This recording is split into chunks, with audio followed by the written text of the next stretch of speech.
hermanos sean unidos, porque esa es la ley primera.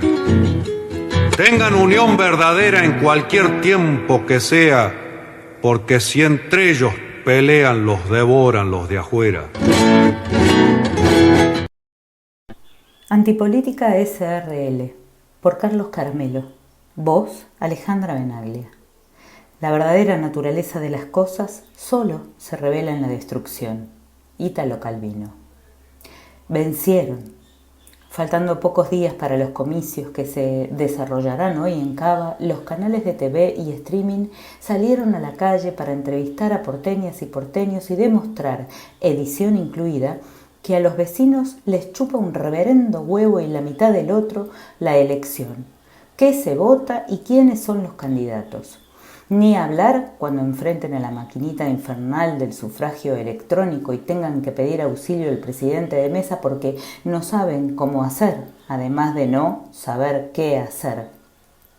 Vencieron los que hacen negocios turbios, fugan divisas, hambrean a los trabajadores cuando no los despiden, utilizan el salario como variable de ajuste, aumentan los precios, provocan inflación, pedalean en la bicicleta financiera, cierran sus industrias para dedicarse a importar sin preocuparse por cuántas familias dejan en la calle. Se van del país para evadir impuestos, no invierten, no consumen productos nacionales, estafan, engañan y corrompen, solo por describir algunos de sus comportamientos habituales. Esos mismos te han convencido de que el problema es la política. No es que pretenda decir que está todo bien, al contrario, basta abrir los ojos para ver lo mal que se han puesto las cosas en nuestra patria. Alcanza con caminar algunas cuadras del centro de la capital de la República para ver a niños, mujeres y hombres en situación de calle, algunos dignos todavía en su extrema pobreza, como esa mamá de la zona de Congreso que cada mañana levanta a sus hijos de los colchones sobre la vereda, les pone el guardapolvo blanco y los acompaña a la escuela para luego volver y hacer la cama como si la calle fuese la habitación de esa casa que se vio obligada a abandonar. Otros, atravesados por consumos problemáticos, dolorosamente rotos, deambulando en las madrugadas de una suerte de apocalipsis zombie al que han sido empujados por las políticas erradas de sucesivos gobiernos. Claro que hay mucho, muchísimo que arreglar, o rehacer, remendar. A esta altura no alcanza, pero si no hay política, ¿quién creen ustedes que puede hacerlo? ¿El mercado? ¿Los empresarios angurrientos? ¿Los financistas y banqueros desde sus cúpulas de cristal? ¿Los productores que retasean sus rindes a la espera de una devaluación? Es verdad que tampoco pareciera que lo vaya a hacer una dirigencia política demasiado preocupada en mantener prebendas, negocios y lapiceras, pero eso el pueblo puede corregirlo con el voto. Lo otro, ese continuo de perversión capitalista, esa fruición por el dinero, ese babearse ante el dólar, es casi irremediable. La pregunta es, ¿la política o los políticos? ¿La herramienta o quién la maneja, cuando no la manipula? Acusar al escalpelo de la muerte de algunas prostitutas en el Londres de 1888 es quitarle toda la responsabilidad a Jack el Destripador. De igual manera, atribuir al bisturí haber salvado muchas vidas es quitarle importancia a las destrezas de cirujanos como René Favaloro o Miguel Bellisi, que fue quien realizó el primer trasplante cardíaco en nuestro país. Redimamos entonces al instrumento. La política es la única herramienta que existe para transformar la realidad, como lo vienen sosteniendo a lo largo de la historia Aristóteles, Maquiavelo en su obra El Príncipe y Hannah Arendt en La condición humana. La política y el Estado como mecanismo de morigeración de las asimetrías entre los poderosos y los que menos tienen. El resto es chamullo, verborragia enredada de los estafadores que además Siempre tienen a su lado a algún payaso que distrae a la víctima para que puedan consumar el desfalco, como Trapito Caputo y su firulete Javier Milei. El desengaño. Son politikon, el morfema griego atribuido a Aristóteles, suele ser traducido como animal político o animal social y encierra la convicción del filósofo de que el hombre habita y decide en comunidad. Polis. Esto por toda respuesta a esa frase tan en boga: a mí la política no me interesa, posición que en sí misma es una actividad política.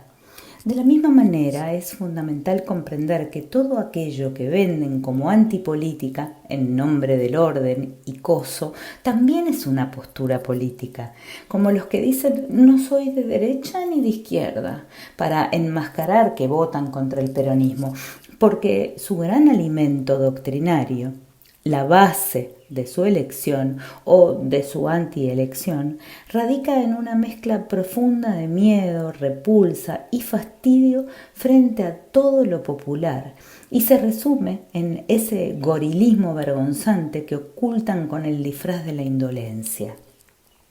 El desinterés que tiñe estas elecciones de medio término es el paso inmediatamente posterior a esos razonamientos, que tienen mucho de emocional y poco de conciencia. Es como un correrse al mundo de la insensibilidad que en los oscuros 70s se sintetizaba en el algo habrán hecho y hoy se manifiesta en la naturalización, por ejemplo, de la durísima represión que miércoles tras miércoles sufre el grupo de jubilados que marcha al Congreso en reclamo de una mejora de sus magras asignaciones. El grado de violencia y de crueldad con el que accionan muchos de los agentes de las fuerzas de seguridad destacados en las inmediaciones de la esquina de Callao y Rivadavia solo puede entenderse en la falta más absoluta de empatía que expresan distintos colectivos sociales que miran las golpizas y las vejaciones a hombres y mujeres que podrían ser sus padres o abuelos, como si estuviesen viendo un film distópico proyectado por alguna de las plataformas que eligen para evadirse de la situación. Porque la realidad huele a orín en las veredas de la Buenos Aires violenta del primer cuarto del siglo XXI y tiene el regusto rancio de las frutas y verduras vencidas que el hambre recupera de los tachos de basura. Desmotivada, desmovilizada, desencantada, la sociedad marcha por el borde escarpado de la antipolítica rumbo a su matadero. Muchos con una vaga conciencia y otros como si fueran a esa fiesta que les prometen desde medios de comunicación que también son responsables y ahora, justo ahora, intentan posar de víctimas. Vencieron y ahora llegan por el botín de guerra. Traición. Ni siquiera puede hablarse de saqueo, porque hubo desde tiempo atrás un estofado de entrega a las finas hierbas del colonialismo sobre colchón de verdes. Lo venían cocinando a fuego lento, incluso hasta llegaron a creer que ya estaba, pero no, les falló el punto. A partir del 2024 lo apuraron. Dice la periodista Débora Mabaires, experta gourmandís de estos asuntos, recomiendo su Odisea Submarina, un exquisito podcast en YouTube, que a partir de enero del 2025 el Reino Unido aumentó la presencia militar en Malvinas con el Regimiento Real de Fusileros Gurkhas para prácticas marítimas y terrestres.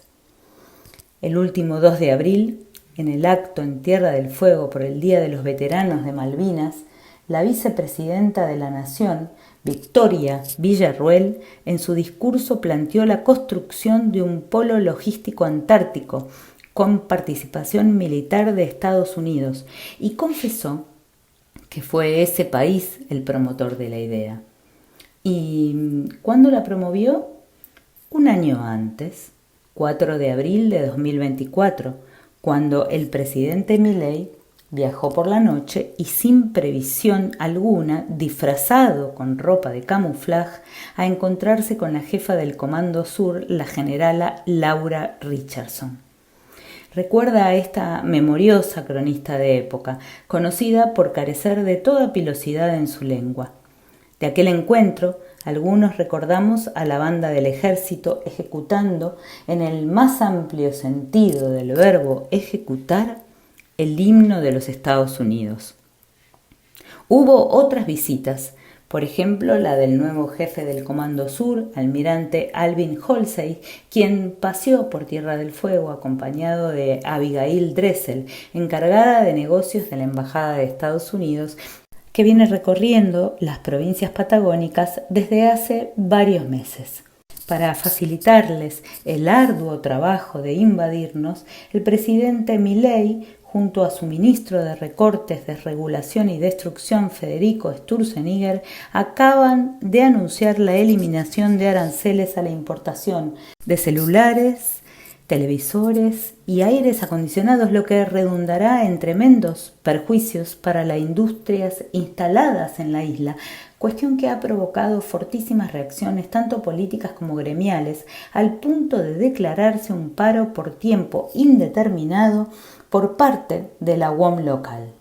Es el mismo Milei que el año pasado prometía convertir a Tierra del Fuego en un hub tecnológico y anunciaba con bombos y platillos un plan nuclear que Argentina ya tenía, reflexiona Débora Mabaires y remata.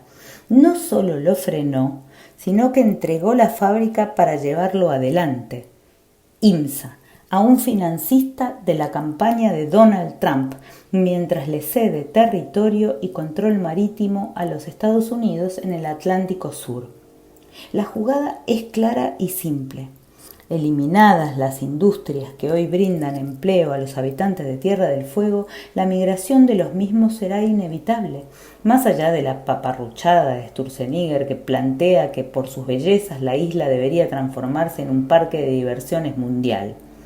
Sin trabajo y sin habitantes, ese territorio estratégico, por su situación geopolítica y su relación con Malvinas y la Antártida, será más rápido que inmediatamente convertido en una base de Estados Unidos e Inglaterra, desde donde se posicionarán frente a futuros conflictos en la región. Una cuestión de soberanía que excede por lejos cualquier otro enclave, cedido o vendido, como por ejemplo Lago Escondido.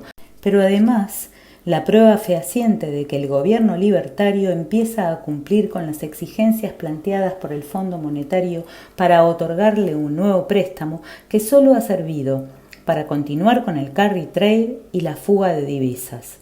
Si eso no es traición, elecciones. Para saber sumar no hace falta ser un buen economista. El tema es saber restar para consolidar la cifra.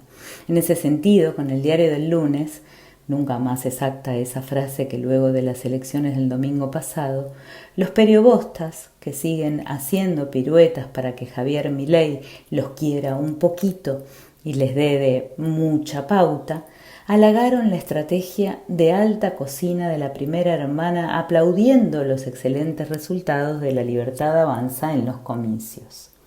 Ni muy ni tan. Convengamos para empezar que cuando venís de cero, cualquier avance es ganancia, aunque en realidad no hayas ganado nada ni a nadie. Además, si con el aparato clientelar y de propaganda del Estado en tus manos no avanzás, mejor ponete una heladería, porque sos un pecho frío. Sin embargo, de pechos fríos está empedrado el camino del infierno político. Y si no me creen, pregúntele a Pablo Bocio, hermano de Diego, alias Sanguchito, que perdió la intendencia de Tandil a pesar de que su fratelo era director ejecutivo del ANSES. Me abstengo de cualquier otro comentario. Pero volvamos a los datos. En Salta los libertarios salieron segundos, obtuvieron una sola de las 12 bancas en juego en el Senado y 8 de 30 en diputados. En términos legislativos no pueden ni molestar, pero lo contaron como una gran victoria porque ganaron en la capital de la provincia y además porque la estrategia fue de Karina. Eso sí, gran derrotado el PJ intervenido, cuyo mayor logro parece haber sido espantar a muchos dirigentes para que se sumen a Vamos Unidos por Salta, el espacio del gobernador Gustavo Sáenz, que supo ser masista de la primera hora, pero hace un año que manda a votarle todo a Milei hasta lo que no le piden que vote. La otra vuelta olímpica Milei la dio en Chaco, donde en una entente con el gobernador Sdero, otro que tiene a sus legisladores permanentemente con la mano levantada para el lado libertario, el oficialismo nacional obtuvo el primer lugar con el 45,2% de los votos, relegando a Jorge Kapitanich al segundo puesto con 33,7% y el tercero, otro peronista, Atlanto Hosneruk, con el 11,3%. De estos resultados surgen cuestiones interesantes.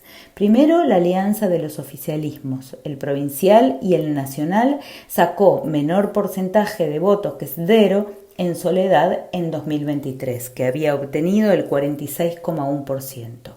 Segundo, si los dos peronismos que compitieron se hubiesen sumado, esto es, si la dirigente Magda Ayala no hubiera trabajado de ofendidita, podrían haber sacado un empate, es decir, podrían haber dividido la cantidad de diputados. En Jujuy pasó algo parecido a lo de Salta en cuanto a que el peronismo intervenido se fragmentó, lo que le dio a los libertarios la posibilidad de salir segundos. Pero en este caso, el PJ obtuvo algunos escaños. En San Luis, Milei ni figuró. La verdad, no hubo mucha sorpresa. Ganaron los oficialismos locales. La concurrencia a las urnas mermó respecto de las de medio término del 2021. En Jujuy fue del 64% contra el 73,3% de las anteriores legislativas. En Salta del 59% contra el 63%. En el Chaco del 52% contra el 67%, muy poca asistencia. Y en San Luis del 60% contra el 79%. El desinterés, la bulia, parecen ser los grandes ganadores. O sea, pierde la política. Lecciones. Breve raconto para introducir a la elección de Cava y al devenir de internas que se ciernen sobre nuestro sistema de partidos. ¿Por qué? Porque los resultados de hoy en el Principado Autónomo de Santa María de los Olores pueden reconfigurar la política vernácula, y esto lo han comprendido todos los actores. Tan es así que la campaña se nacionalizó más que una presidencial, y cada candidato al modesto cargo de legislador por la City, todos sabemos que lo único que importa ocurre 40 cuadras alrededor de Casa de Gobierno, paseó de la mano de su máximo referente, salvo Leandro Santoro, que marcó con toda claridad que él era solamente él, aunque los esclarecidos estrategas libertarios pegaron unos afiches que rezaban «Santoro es Cristina», buscando limarlo, pero terminaron favoreciéndolo. «Adorni es Milei», «Adorni es Carina». Solo faltó un cartel que revelase que en realidad Adorni es Conan. El candidato libertario da más vergüenza ajena que Macri cuando se tragó el bigote. Y hablando del Calabrés, la candidata del PRO, Silvia Los Penato, todavía debe estar puteando por el karma de tener que aguantarlo a su jefe acompañándola a las entrevistas y actos, porque Mauricio tiene menos onda que flequillo de coreano. Cuando no tiene sueño, está drogado y cuando no, exuda un humor derrotista que tiñe toda la situación. Raro, porque le va su vida política en este comicio. Los dirigentes de derecha que aún lo bancan en las provincias han agotado la existencia mundial de garrochas entrenando para dar el gran salto hacia la libertad avanza. Claro, si el PRO resultase derrotado en su propia casa. Dicen los que lo conocen que Macri está harto de la política, pero le siguen interesando los negocios de la política. O sea, digamos, dije coreanos y se me apareció la imagen de Alejandro Kim, de Principios y Valores, que también paseó junto a su referente Guillermo Moreno, dedicados ambos más a atacar al candidato protoperonista que a los libertarios o a los radicales. Lo mismo que Juan Abal Medina, de Seamos Libres, que no tuvo con quién pasearse porque su papá, secretario general del movimiento peronista entre 1972 y 1974, no lo acompañó en esta.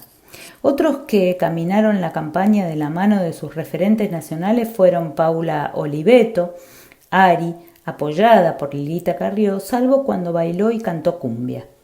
Lucille Lula Levy, de Evolución UCR, que anduvo de aquí para allá con su mentor Martín Lustó, en este caso dejando traslucir que los jefes sienten, y acaso confirmaron en campaña, que aún no está madura, sino más bien tirando a verde, y hasta Vanina Biasi, Frente de Izquierda de los Trabajadores, Unidad FIT-U, que aunque no necesita tutores, no evitó el afiche con Miriam Bregman. La izquierda esta vez dio algún ejemplo de unidad.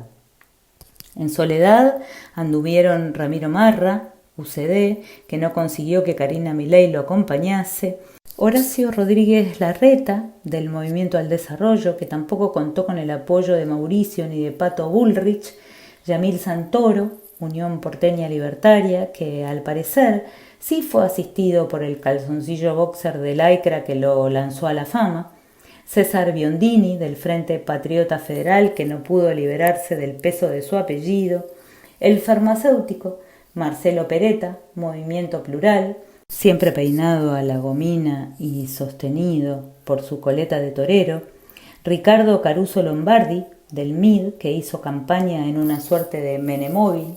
Si Rogelio Frigerio, abuelo, lo hubiese visto, probablemente vuelve a morirse. María Eva Koutsovitis, de Confluencia por la Igualdad y la Soberanía, Federico Vinocourt, La Izquierda en la Ciudad, y Mila Surbriggen, de El Movimiento Nueva Generación, la más joven de todos, que abandonó con denuncias graves el corral libertario y se instaló como peronista de Duro de Domar. Ella tampoco consiguió que Pablo Dugan la acompañase en la campaña. No, son 8 los monos.